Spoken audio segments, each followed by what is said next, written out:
Hey everybody, Jang here from jangbricks.com with a look at an old, out-of-production Mega Bloks Halo set. It's UNSC Spade versus Skirmisher from Halo Reach, set number 96981 with 204 pieces. Officially, this was released in 2011. I picked this up off eBay out of interest mostly for the minifigures. So speaking of them, let's take a look at them.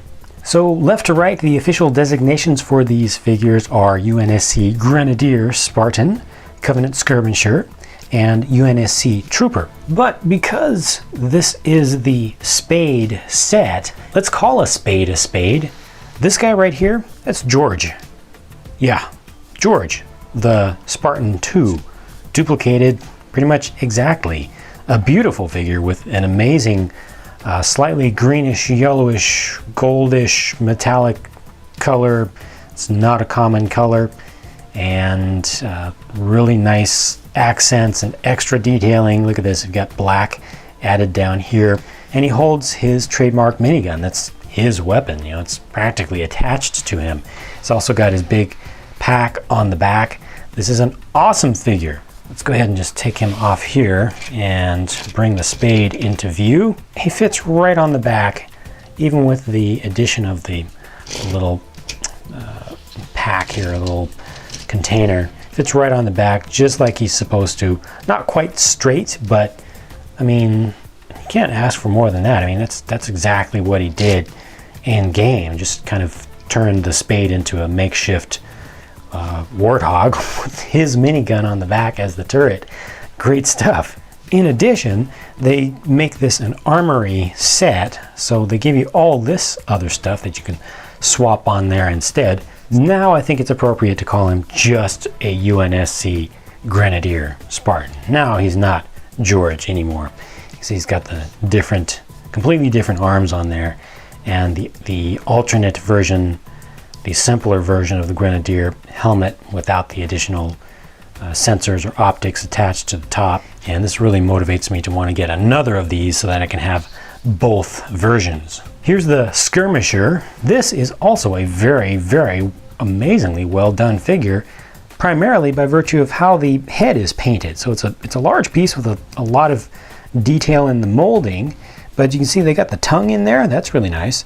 The eyes are placed appropriately, and they did this dry brushing, really simple dry brushing technique on the feathers, on the head as well as the arms, but mostly the head is where it came out looking really good. And look at that from the back. Look at how deep the indents are in the mold. It's really well designed, well done. And this one has some subtle paint details on there also, with the kind of horn, kind of claw bits coming off the back here. Also down here on the feet, and a little bit on the sides of the torso piece. There's a little bit of pearl that's painted over there. You can just barely subtly see it. For a weapon, you can see that he has a needle rifle, and then the final one is just a UNSC Trooper, they call him, a Marine. I like this color scheme quite a lot. The kind of minty color and reddish brown. I'm just a big fan of that, and this head works out pretty well. I appreciate the fact that he has gloves on, so you're not seeing the bright, almost translucent flesh color for the hands, and it makes him look kind of realistic. And he also does have a backpack on that's in that same color scheme. So overall, we've just gone 3 for 3, or maybe 3.5 for 3 with the minifigs. All good, all good. The Spade, I'm actually surprised they even made this as a model. You know, it was kind of a disappointment. You know, I mean, it's not a warthog, and you know, you want a warthog. However, that said, they did a good job, Mega Bloks did, of recreating the look of the Spade. You've got a steering wheel that can actually be turned. You've got little adjustable side view mirrors on there. You got the whip antenna. You can see through the back, little grating there. You've got the appropriate stickers on there, including the turbo gen on the side. I appreciate that. You've got a little bit of range of motion with the suspension in the back. Less of it in the front, still a little bit, but less there. Not as much as on the Warthog, which makes sense. You know, that's appropriate. And the detailing, the colors and everything, it's done right.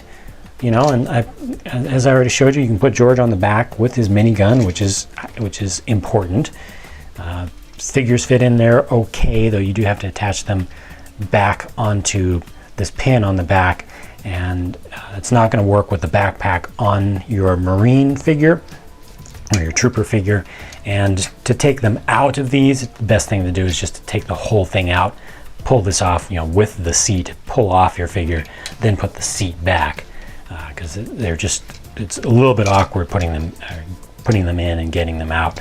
Fair number of stickers added on to give it some detail, and you got a little bit of kind of battle damage on there, like it's been shot up a little bit. It's good stuff. It's well done, but certainly just not the main attraction for me of this set. Back here, this is really a separate thing. I just put it on there just because it was convenient, but with that off, you can see what it looks like with a full flat bed. This is just a crate, which you can use to store the extra armory bits from your Grenadier.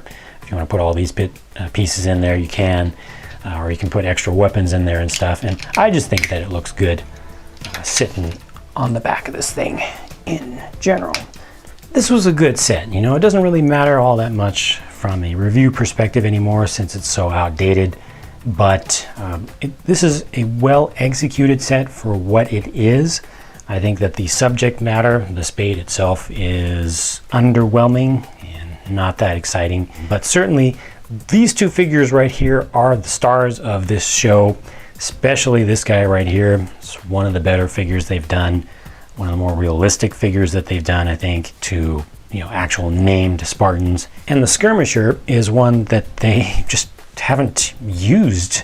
So, you know, a relatively rare mold. The set itself is not rare, but the Skirmisher mold really was underused, I think, or the Skirmisher molds. So like I said, I'm probably going to get another one of these just to be able to have both versions of this color of Grenadier, one the named one and one the anonymous one, and also to get another Skirmisher. Overall, I think it was a pretty enjoyable set, but it is discontinued now, so it will become less and less seen and less desirable too as we move to a second generation beyond the game where this was originally modeled. So that's it for this video. Hope you enjoyed that. Just wanted to share that with you guys. I've got a lot more reviews that I've already done on my channel, and you can browse through old stuff at my blog at jangbricks.com, where you can also see new updates as quickly as they become available. So I hope you will check that out and stick around for more to come. I'll catch you later.